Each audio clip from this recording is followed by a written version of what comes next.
Hey, what is going on, everybody? Welcome to the Super Lunch Bros podcast, episode number 57. I am Brendan, and I'm alone again, but not all bad news. So, in the world of the UFC, we recently had a decent fight night with. We can start this episode off right with Brendan's blunders. It's not Prochazka. The CH is, or the C is kind of silent, so it's Prochazka, Jiri Prochazka, and then against Dominic Reyes. And unfortunately for Dominic Reyes, he kind of got in there. Um, there were swinging. So here's the thing. So he ends up getting knocked out in the second round. Like with 30 seconds left in the second round. So the fight was awesome. It was really fun to watch. I think Reyes looked good. He was just, always fighting off his back foot, which is his thing, right? So he's not usually the fight forward, pressure aggressor type fighter. Wow, that was a clunky way to say that. Holy moly. He's normally not a pressure fighter. He's traditionally been, fight off the back foot, catch him, and then pressure. And then, he has moments and flurries where he goes forward, but he's, more cerebral with the way he fights. He fights off his back foot, and he kind of just, reads the fight as it goes on and tries to, feint them in and counter them. So Jiri, of course, and here's the other thing. So Dominic Reyes didn't get, blown out. I thought Jiri won the first round, but Jiri got caught like he did against Ozdemir. And, it's really, it was a fun fight to watch. It was really exciting, and I hope Dominic Reyes can bounce back from these 3 straight losses, and one of them kind of a loss. A lot of people feel like he should have been the champ, and he beat John Jones, but it is what it is. I don't know. And I feel like he's gonna get lost in the shuffle pretty soon here. He had his rise, and then he's just gonna disappear if he doesn't get it back on track. So currently he's ranked number 3, but he's definitely gonna drop after that. Jiri is probably gonna bounce up. You got Alexander Rakic, who just destroyed Thiago Santos. Yeah, so Reyes is probably going to drop down. He might have to fight Anthony Smith, Magomed Ankalaev. I don't want to see him fight Ozdemir again. He could fight Nikita Krylov. He could fight Johnny Walker, that kind of stuff. Maybe get him one of these lower ranked guys to get him back on track. I mean, for Reyes, I don't know where he goes from here. Like I said, I think he needs to go back to the drawing board and step down in competition to get his feet under him one more time under his career, because I think he has a lot to offer and a lot of raw potential, and he clearly has put it together enough to be excellent in the light heavyweight division. I just think these last couple matchups have been a nightmare for him, and he needs to come out and make some corrections, course correct a little bit as far as game plan goes. Maybe in training, how he trains, he needs to change it up a little bit. So we'll see where he goes from here as far as career-wise, not necessarily who he's fighting next. But we'll see. I still have high hopes for him. I think he's an excellent fighter. And, everybody was doubting him before he fought John Jones, and he showed everybody that he deserves to be in there with the best. And like I said, he wasn't getting blown out. He was landing good shots, and he rocked Jiri pretty bad. And I mean, even against Jan, he was just getting. How do I say this? Jan had more power, and when he landed, it did more damage and ended up breaking his nose, and that clearly changed the tide of the fight. Now, if it goes all 5 rounds, maybe Dominic can pick it up and outpoint him or something, or maybe even catch him himself. That's just not what we saw. I thought Jan was winning that entire fight anyway. I didn't think Jan was behind at any point.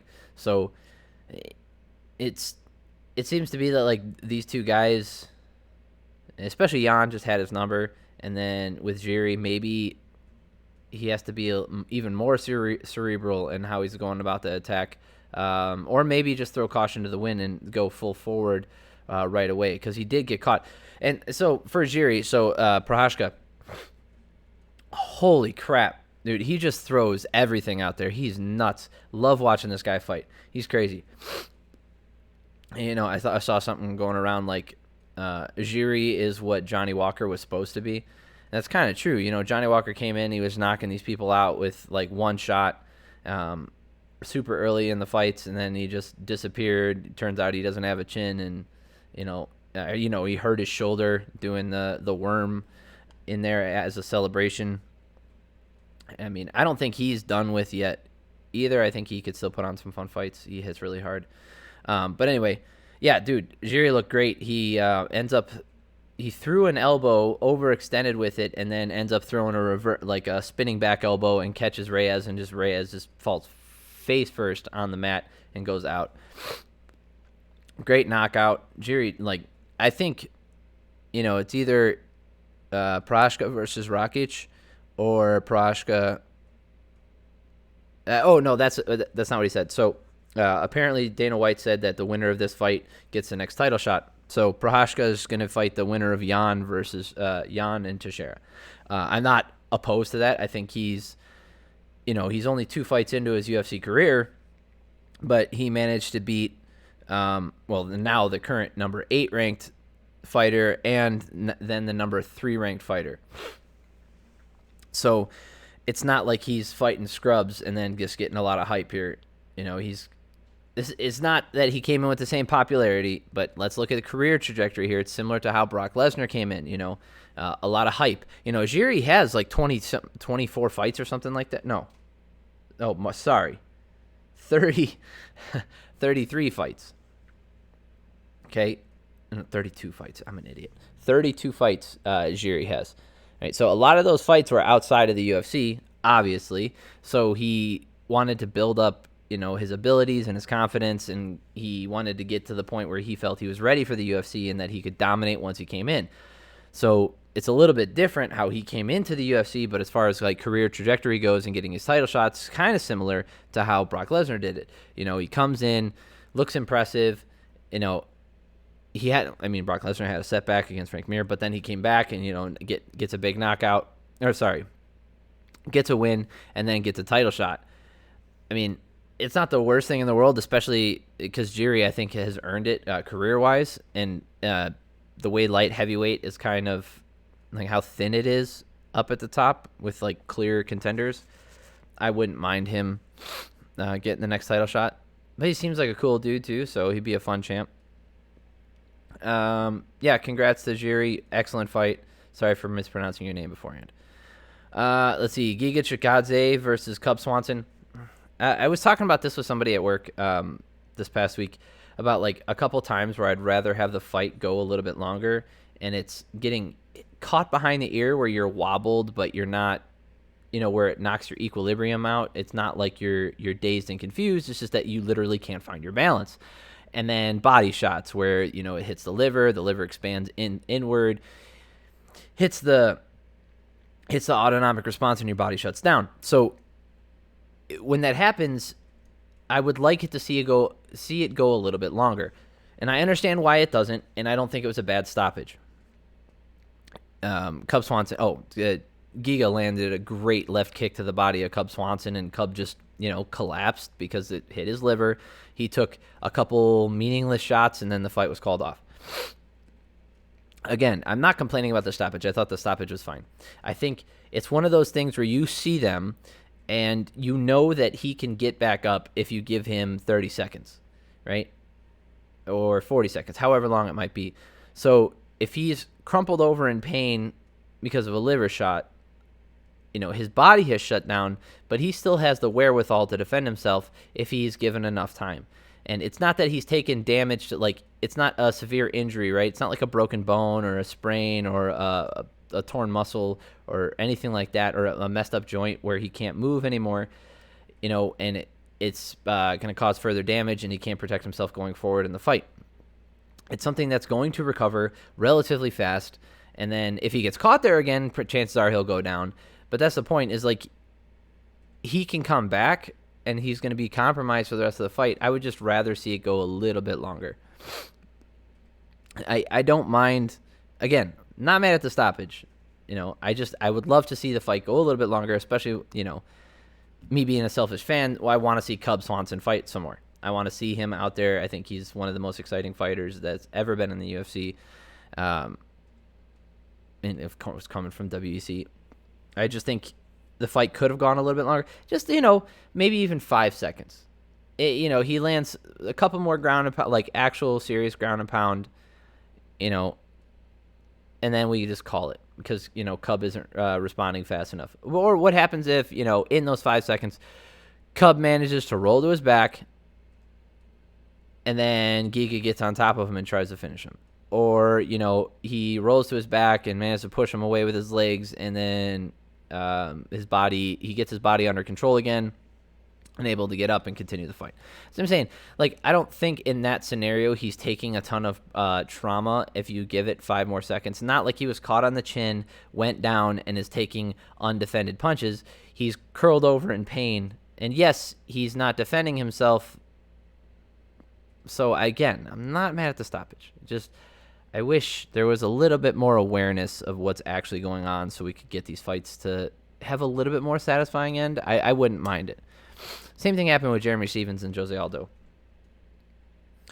Light heavyweight in Cutelaba versus Dustin Jacoby. Really weird fight. Cutelaba comes out in the first round like a marauder. Big swinging punches. Lots of takedowns. I think he had 7 or 8 takedowns in the first round. Lands a lot of ground and pound. It's not so much ground and pound. It's more just where Jacoby was on, posted on one hand, leaning over, and Cutelaba's landing, big elbows to the side of the head, big,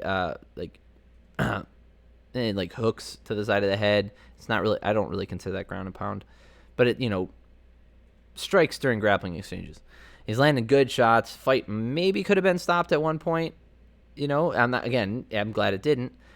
And then at the end of the first round, Jacoby manages to push Cutelaba back. It's 10 seconds left in the round, 20 seconds left in the round. So it's insignificant as far as scoring points, but clearly he's not dazed and he's not tired.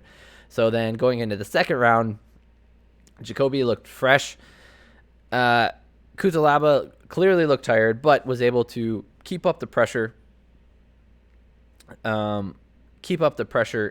Enough to kind of push the second round to make it close, because Jacoby by the end of the second round was really clearly winning. Landing cleaner shots and getting there wasn't a ton of grappling in the end of that round, as far as takedowns and stuff. And then the third round, clearly Dustin Jacoby's round, possibly a 10-8. Anyway, so here's what happened. It was a split decision draw. Okay, so a lot of the commentators were calling for there to be a 10-8 round in the first for Ian, and I'm not, or Lan Cutelaba. I'm not against that. But I've seen rounds that were more dominant than that not get a 10-8, so I wasn't surprised that 2 of the judges did not give him a 10-8 for that. So it was 29-28 Cutelaba, 29-28 Jacoby, and then 28-28. So one judge gave Cutelaba a 10-8 in the first round, and then he lost the second 2.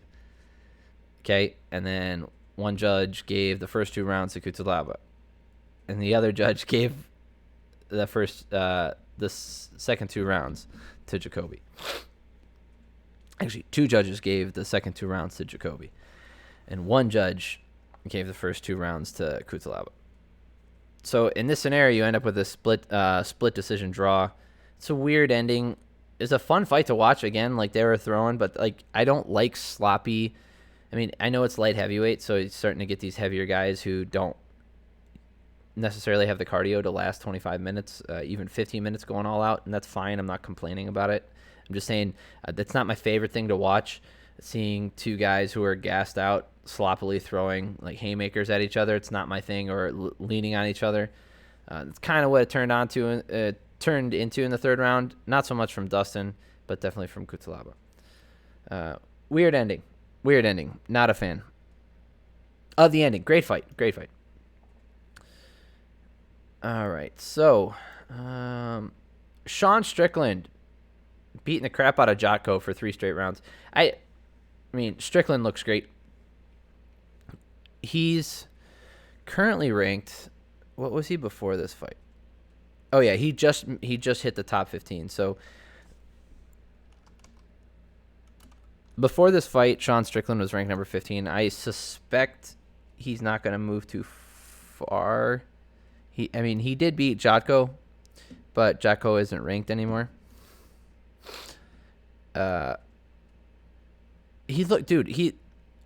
He doesn't have the most, like, the prettiest style out there. He's more plodding forward, but he's got decent head movement, not a ton. Okay, so you can hit him, but he's got a good chin, real stiff jab, straight punches that come down the pipe. He hits hard. Decent kicks when he throws them, and a lot of pressure. Also good cardio when you let him do that. I mean, I haven't seen him in too many grappling. He didn't do too much grappling in this one, so I didn't see what his cardio looked like as far as that goes. But in the UFC, that was a middleweight. He lost to Kamaru Usman at welterweight, so he must have just been draining himself to get down there. But yeah, he's been fighting in the UFC since 2014. And he's only lost 3 times in the UFC. All 3 of his losses, he's currently 23-3, and all 3 of those losses came in the UFC. His first against Santiago Ponzinibbio. Second is Kamaru Usman. And then his third one was Elizeu Zaleski dos Santos. And that was a spinning heel kick that ended up knocking him out. So, that's just a freak knockout. But, dude, he is good. I wouldn't mind him jumping up in the ranks like 4 or 5 spots. Just because he's on this puts him on a 4-fight win streak. Nordine Taleb, Jack Marshman, Brendan Allen, who just got the win last week. And he got the TKO against him, too, back in 2020. So Krzysztof Jotko.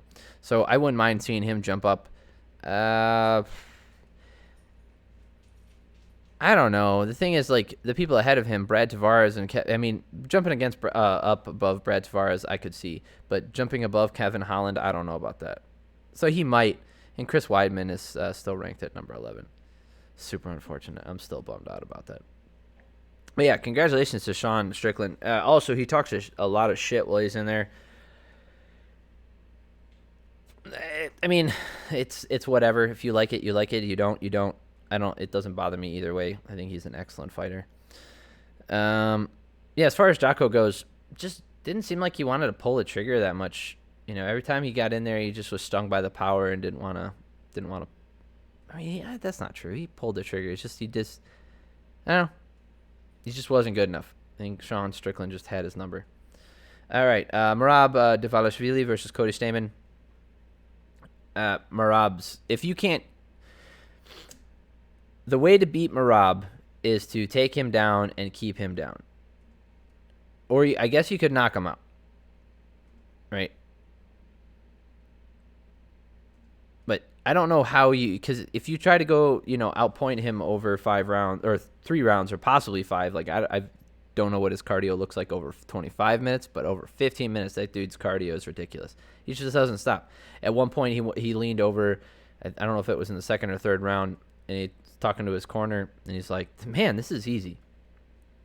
It's something else. So Cody Stamann was ranked 13. Merab Dvalishvili was ranked 12. We talked about this before the fight, during the breakdown last week. I really do think Merab can make his way into the top 5. He's got that Frankie Edgar like freneticism and cardio, with better grappling than Frankie, but not as good, not as clean striking. But he still hits hard. He cracked Stamann a few times, and he's got a good chin, which comes with cardio, especially at bantamweight. So, I don't know, man.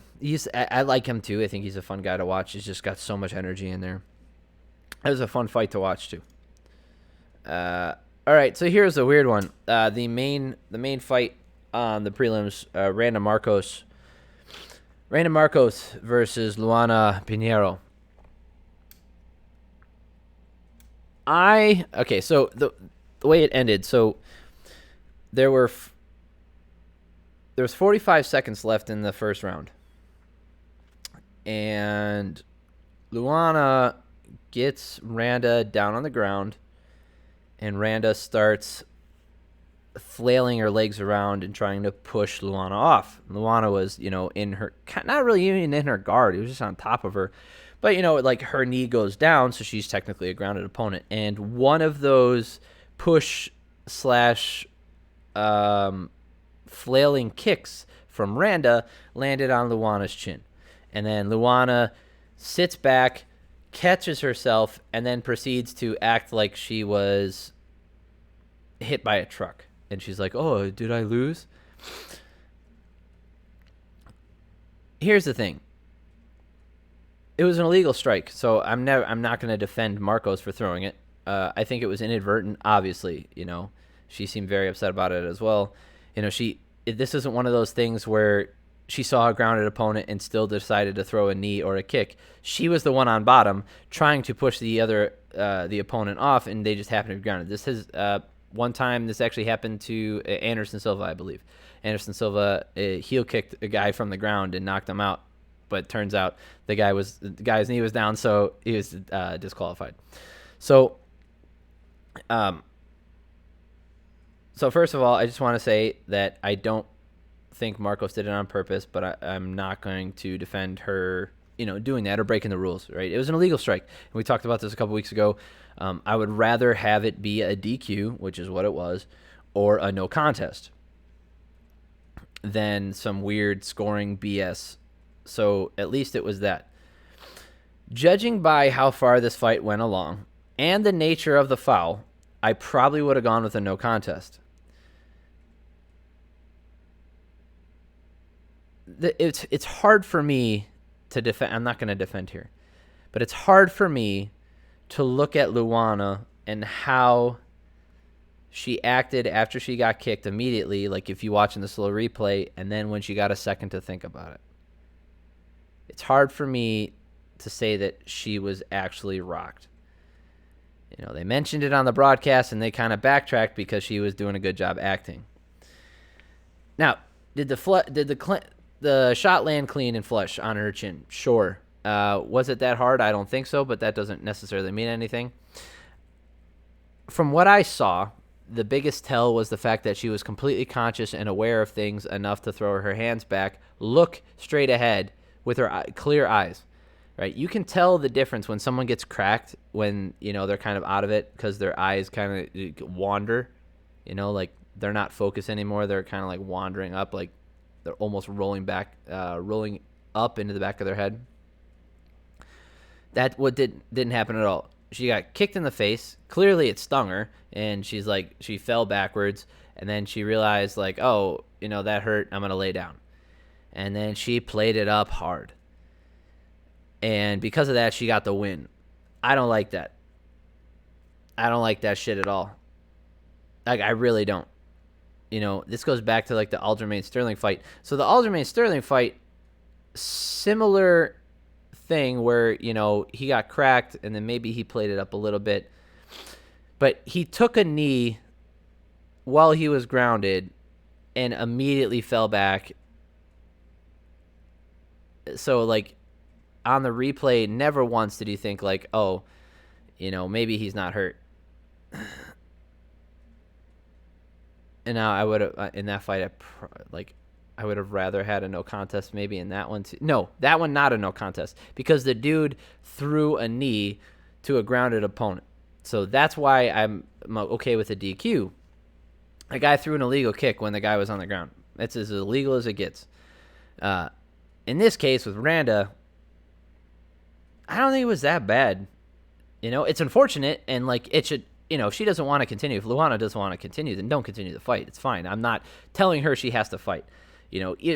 acting, not hurt or not, I don't care. I'm not telling you that I believe that she should have to fight after that. And suck it up. Just get out there and fight. No, that's not what I'm saying.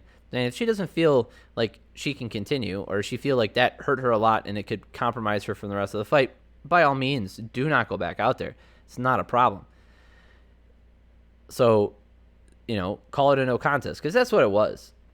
It barely got started. We're only 4 minutes into the fight, 4 minutes and 16 seconds into the fight. I mean, just call it a no contest. That's what it was. It was an accident. Intent. When I say intent is irrelevant, I mean it. Right? Intent is irrelevant. Take a point. Absolutely take a point right away. Because it's about how it affects the fighter, not about whether or not you intended to hurt them or intended to throw an illegal strike or not.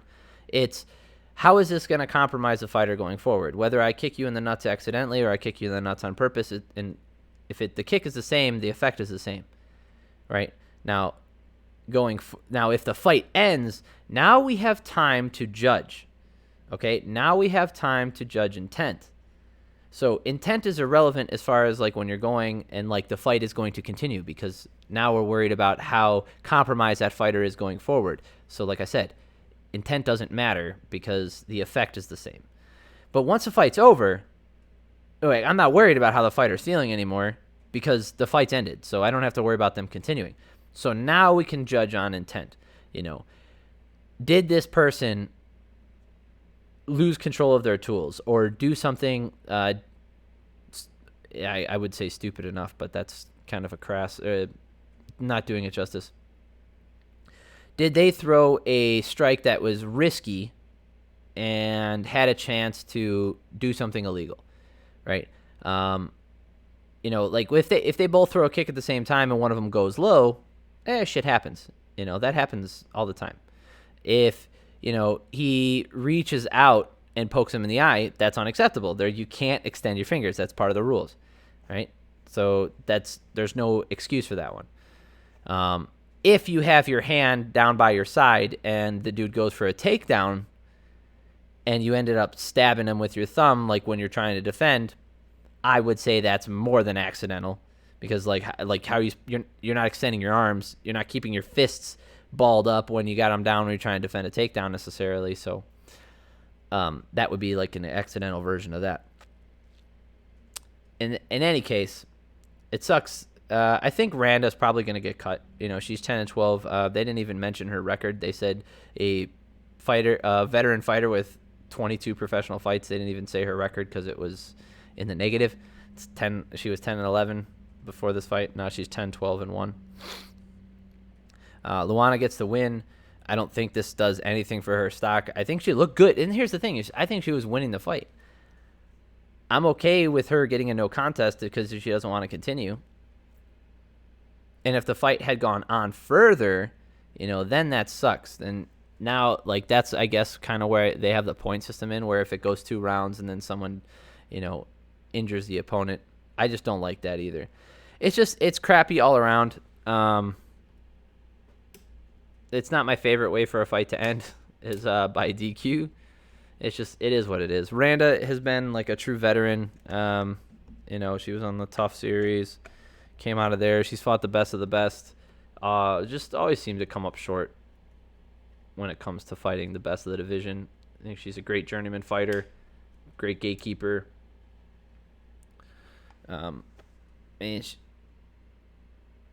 She ends up going to Invicta or Bellator. I think she'll do fine. I think she has plenty of fight left in her. It's just not in the UFC, not at the highest level. All right. Some more controversy. Kai Kamaka versus TJ Brown. Great fight, by the way. Oh, man. Uh-oh. I was outside a lot today, so my allergies are going crazy. So TJ Brown gets the decision. One of the judges gave it 30-27 for Kai, and then the other 2 judges gave it 29-28 for TJ Brown.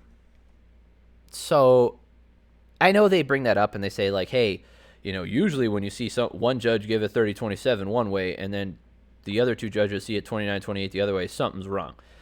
Not necessarily. Based off the 10-point must system, There is a legitimate and absolutely defensible way where one judge could see it 30-27 for a fighter and the other judge could see it 30-27 for the other fighter. That's the most extreme example I can give you, and it's absolutely possible because there's subjectivity in the judging criteria. It's just built into the system. And because 10-8s are relatively rare, a 10-9 round for one person could be totally different, more dominant than a 10-9 round for the other person. So you could do a whole bunch of work in the first round, get a 10-9, and then you get squeaked out in the second round, and that guy gets a 10-9 when you put in way more work and you should be ahead on the scorecards. So with that out of the way, I rewatched the fight. I watched it twice. I gave the first round to TJ. Freaking stink bugs. I gave the first round to TJ. The second round I gave to Kai, and then the third round I gave to Kai. So I think they got it wrong, but the second round was close enough. Like, I know that TJ got knocked down in the second round, but Kai got rocked and got outstruck, I believe, in the second round. The striking total for the whole fight, I know this means nothing because it's not judged on a whole, was one different. I think it was like 69-70 significant strikes. Just to give you an example of how close this fight was. So to say it's a robbery or bullshit, like, come on, like, calm down. There have been way worse decisions than this. This is just an unfortunate thing where one judge saw it a little bit different. And yeah, it's Saul D'Amato, and people don't like him because he's messed up in the past. Fine, so be it. I don't agree with the decision, but I don't think it's a robbery either. It's a relatively close fight. Luana Carolina got the decision against Poliana Botello. Loma Lukbume just outstruck Sam Hughes. Sam looks like decent. You know, she was 5-1 coming into the UFC, and she stepped up on short notice. A few months ago, and ended up catching a loss, and now she loses to Loma. She's not bad. I think she has a lot of, like, talent. I think she can hit. She could probably sharpen up her striking and hit a little bit harder. Her grappling's decent. It's not the best, but you know what? It's one of those things where, like, I'm not going to sit here and say she's never going to be a contender because, you know, that's really ridiculous this early in her career. She's only 5-3. But if she wants to make it to the next level at strawweight, she's going to have to step up her game. Like, she's going to have to clean up her striking. She's going to have to work on her pressure, her game plan ability, making smarter decisions in the fight. And again, I don't think she fought terribly. You know, Loma just did really well. And Luke Boume looks really good. You know, she comes from that Muay Thai background. I thought she looked good. So, let's see. Michailidis versus KB Buhler. Weird fight, man. Buhler just never pulled the trigger. He's just all kicks the whole time, really soft kicks, and like all of his hard kicks were like way outside where he had no chance to hit him. Is just boring, kind of a boring fight. Luke Sanders versus Felipe Colares. Fun fight. Very similar to the Ian Cutelaba fight. So, Luke Sanders comes out in the first round, and again, just a marauder. Just coming out hard, trying to finish the fight. And almost does. You know, almost gets a stoppage. Does really well, and then in the second round, starts to gas out. But still throwing. And same in the third round. Luke Sanders had enough. Like, I thought the second round was his worst round, but I thought he did enough in the third round to get the decision. You know, it was a fun fight to watch, like a great fight to watch. While there was action, but it's one of those things where they both retired at one point, and I don't like sloppy BS throwing punches kind of stuff. So that's not my favorite thing to watch. I mean, there was action. It wasn't bad, especially in the first round. I thought it was a lot of fun. Did they cancel the entire Sandhagen versus Dillashaw card? Yeah, Dillashaw got injured. We talked about that last week. Cut above his eye. UFC 262 isn't until the 15th, so we'll talk about that later. Oh, wow. Yeah, there are a lot of fights on this card. A lot of fights. All right. One other thing. Congrats to Rory McDonald getting his first win in the PFL. Quick rear naked choke in the first round versus Curtis Millender. He looks really good. And it made me think. So there's a couple fighters outside the UFC who I think could be the champion in the UFC or could have been the champion over the current champions. One of them is Rory McDonald. And I say that because if you go back and watch his fight versus Tyron Woodley, this is when Tyron Woodley, I know it was before. I think did I talk about this last week already? But it's one of those things where, like, if you look at what he did to Tyron Woodley, and then he ends up going up and fighting for the title, like, I think he would be a great matchup. That Rory, before the broken nose, before the Robbie fight, that's the thing. It's like he never would have been, it never would have been that. He always would have had that broken nose because he lost to Robbie Lawler. So I think if Rory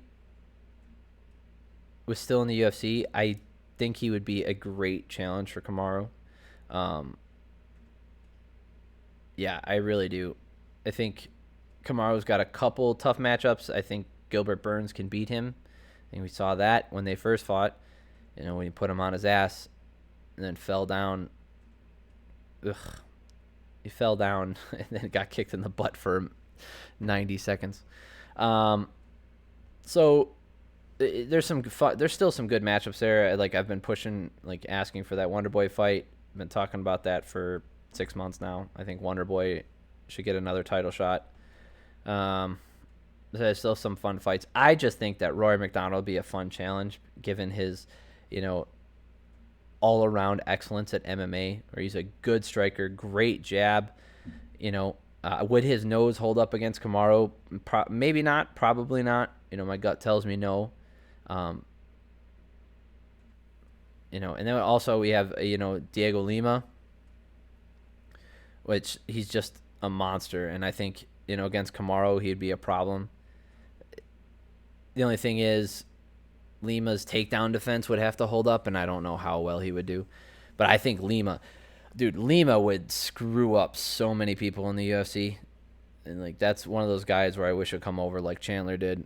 Because I think, like, we're seeing, it's a one-off, but we've seen guys come in and just straight fireworks the first time they come in. I mean, even Eddie Alvarez, when he came in against Donald Cerrone, like, yeah, he lost the fight because his eye blew up, but dude, he was landing some really good strikes against Cerrone, and he looked good. So it's one of those things, it's what if, and obviously Rory McDonald's I wouldn't say never, but he's not coming back to the UFC. Just career-wise, it doesn't make sense. And I think it's more profitable for him to be in the PFL right now to go for that $1 million. Then try to work his way through the welterweight division in the UFC. That'd be a mess. But yeah, I think we'll call it with that one. All right, we might do another one later this week if I can get Nate over here. I got a text from him. He's like, "Oh, I forgot it was Sunday. I'm out in the woods." Nate, if you made it this far, I hope you had fun in the woods, you big jerk. All right. Yeah, that's it. Thank you, everybody, for listening. This one's relatively short. Not too much on this fight card to really dive into. And obviously, we don't have a preview for next week. So, yeah, thank you so much for listening. Make sure you like and subscribe.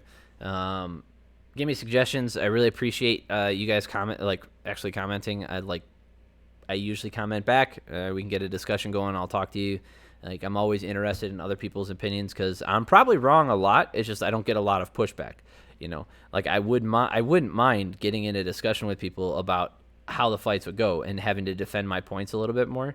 Because some of my points, like, I do like adamantly believe in, but some of them I'm like hedging, and I believe in it, but I could be swayed in the other direction, or I could see someone else's point. So anyway, I appreciate all y'all. I really do, and I hope everybody has an awesome day.